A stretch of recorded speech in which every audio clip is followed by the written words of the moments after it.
pessoal? Contra tudo e contra todos, o Fluminense venceu a Inter de Milão e chocou o mundo fazendo história nesse Mundial de Clubes. Depois da partida, Thierry Henry simplesmente se rendeu ao time brasileiro e rasgou elogios. Fica aqui até o final porque eu vou te contar em detalhes tudo o que ele disse. E depois, claro, quero saber a sua opinião sobre tudo isso. O Flusão fez história ao vencer o vice-campeão da Champions League, um time que, para muitos, tinha uma das melhores defesas do mundo. O gol saiu logo no começo, com Germancano. Depois disso, os italianos começaram a pressionar, mas o Fluminense segurou muito bem. Chegou até a marcar mais um gol que, infelizmente, foi anulado por um detalhe. Mas vitória é vitória, seja por 1-0 ou por 2-0. Ainda mais contra um time com muito mais dinheiro, mais estrutura e mais experiência internacional. Agora, o Flusão vai encarar na próxima fase ou o Manchester City ou o Al Hilal.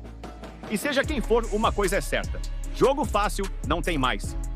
Que muita gente xinga, que muita gente chama de peladeiro, tá fazendo uma Copa do Mundo de Clubes quase perfeita, quase sensacional. Ele foi muito bem contra o Borussia Dortmund, quando ele muda o esquema de jogo do time dele, bota 3 volantes, tira o Paulo Henrique Ganso e consegue anular a equipe alemã. Hoje, mais uma vez, ele muda o esquema tático. Ele bota 3 zagueiros, Freites, Thiago Silva e Inácio. E mais uma vez dá resultado. Mais uma vez consegue anular um gigante do futebol europeu. O Fluminense está nas quartas de final da Copa do Mundo de Clubes com muito méritos. Independente de ter pegado o Ulsan Hyundai e Mamelodi Sundowns na primeira fase, o Fluminense jogou bola nesse Mundial de Clubes diante de 2 grandes clubes da Europa e merecidamente está classificado para as quartas de final da competição, Gui. Bruno Prado, Fluminense nas quartas de final. Aguarda agora por City ou Al Hilal, mas no jogo de hoje foi um jogo... Essa vitória gigantesca do Fluminense, vai para as quartas de final, derrota a Inter de Milão, aí pode falar o que for, você pode dizer, a Inter não faz um grande Mundial, a Inter jogou mal, a Inter tomou uma goleada do Paris Saint-Germain, a Inter perdeu seu treinador, a Inter é atual vice-campeã da Europa, foi vice-campeã também há 2 temporadas, quando fez uma final com o Manchester City, uma final dura ali com o City, contra o Paris Saint-Germain, tomou uma goleada, mas o Fluminense consegue uma vitória, assim, fantástica, fantástica.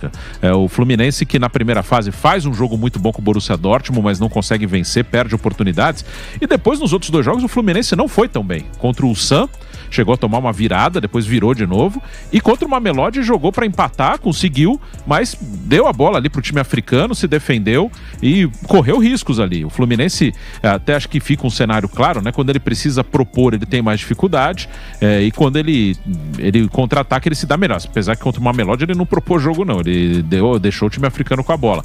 Mas o Fluminense consegue um gol logo no início com o Germancano e só foi sofrer ali na parte final do segundo tempo, porque o Fluminense defendeu bem, funcionou muito bem a ideia do Renato de colocar um terceiro zagueiro, a Inter ataca muito pelos lados, que a Inter joga também com 3 zagueiros, solta os alas, então o Renato iguala o sistema da Inter, deixa sua defesa com 5 jogadores ali para evitar também as jogadas pelas laterais, para também não deixar os laterais tão distantes dos zagueiros, para não abrir espaço por ali, então com 3 zagueiros preencheu bem a sua última linha de defesa e colocou um volante mais marcador na frente dela. Agora se liga nas palavras do Henry.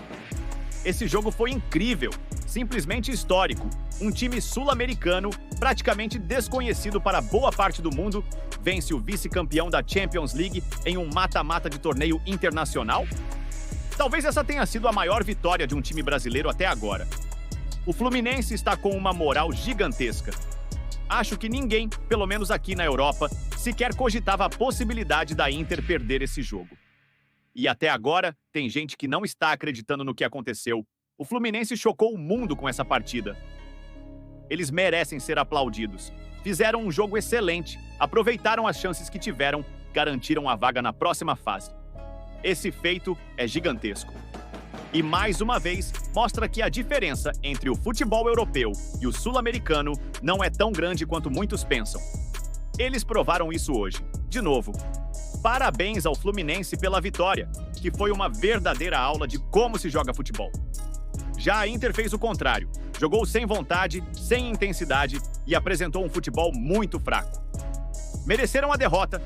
Quem joga assim não quer vencer. e é um motivo de reclamação. A gente faz muito mais, né? O futebol brasileiro faz muito mais e parece... O dar valor, eu acho que é entender as adversidades e mesmo assim fazer aquele último esforço e não ficar necessariamente só reclamando. Eu acho que a diferença do futebol sul-americano para o futebol europeu passa muito por isso, né? Para mim, ainda vivos os brasileiros, estão as duas equipes que não fizeram a melhor fase de grupos. Acho que o Botafogo era a equipe que a galera menos esperava que passasse de fase, porque ia enfrentar um Atlético de Madrid, que é uma equipe experiente, com um técnico que está há muito tempo, que as coisas se encaixam facilmente.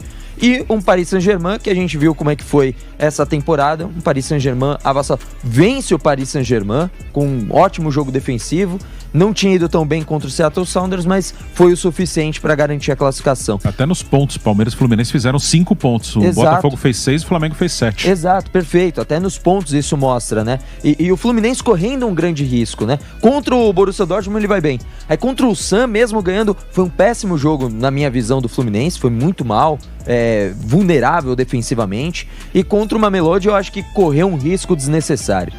O que mostra que esses torneios de tiro curto, eles são imprevisíveis em certos momentos e que cada vez mais reforça uma coisa que eu já sabia que existia, mas que eu não sabia que era tanto, essa questão física.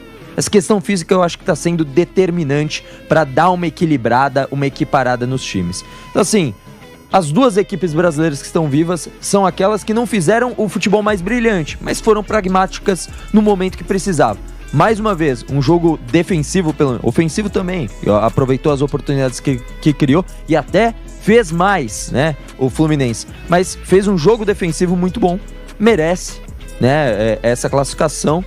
E é isso, isso não dá o título, né? Ainda não se pode comemorar nada como um título, mas certamente o torcedor do Fluminense tá muito feliz e certamente orgulhoso. Isso sim, pra mim, eu acho que é orgulhoso. Mas eu acho que todos os brasileiros voltam com um pouco de moral, né? Olhando pelo copo meio cheio, o Flamengo fez 2 gols, um de pênalti, tanto faz, o resultado tá lá.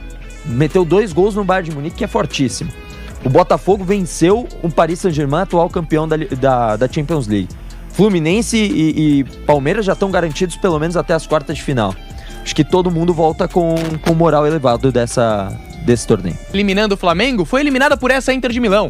Então o torcedor não pode criticar o adversário do Fluminense hoje. A Inter de Milão é sim também um time de primeiro escalão de futebol europeu e o Fluminense jogou muito bem. O Fluminense, que assim como foi contra o Borussia Dortmund, não sofreu tanto diante de um grandão da Europa.